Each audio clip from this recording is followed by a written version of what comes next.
Magandang araw sa lahat. Ang i-share ko naman sa inyo ngayon ang bago kong natutunan. Yung dapat pala natin consider yung ano, sa yun na kita natin sa professional dashboard natin ito, yung 7 stars.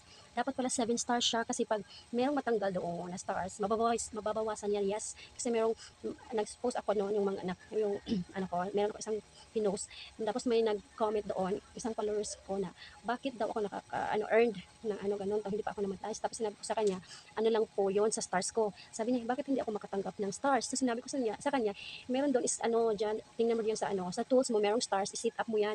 Tapos nag-reply siya sa akin, hindi daw siya maka-set up. So sinabi ko sa kanya, paki-screenshot nga po para malaman ko.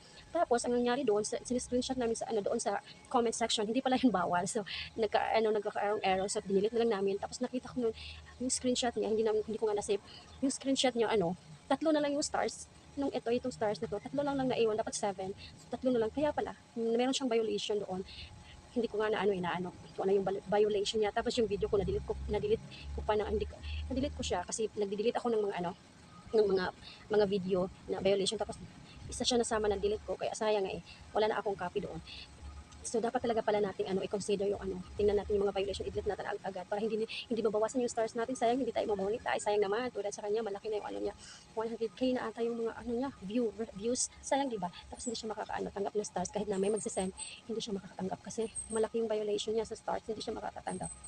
So sinabi ko sa kanya, i-delete mo yung violation na yan, makikita mo yan, i-delete mo siya para matanggal yung violation mo. Tsaka meron ako isang friend, 2k followers siya, tapos na-monetize siya agad. Yes, totoo po yun. Na-monetize siya kaagad kasi pagtingin ko sa niya, sa yung mga videos niya, puro original content. Kasi tulad ko, yung mga baguhan pang content creator, mas talaga, advantage yung natin, yung reels na ginagawa natin is original content. At saka, iwasan muna natin gumamit ng music background kasi magkaka-copyright tayo nun.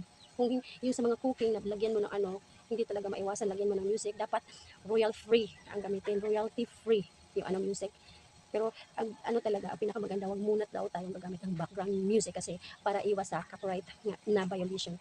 Tsaka hanggang dito na lang. Sana meron kayong natutunan sa sinishare ko sa inyo ngayon.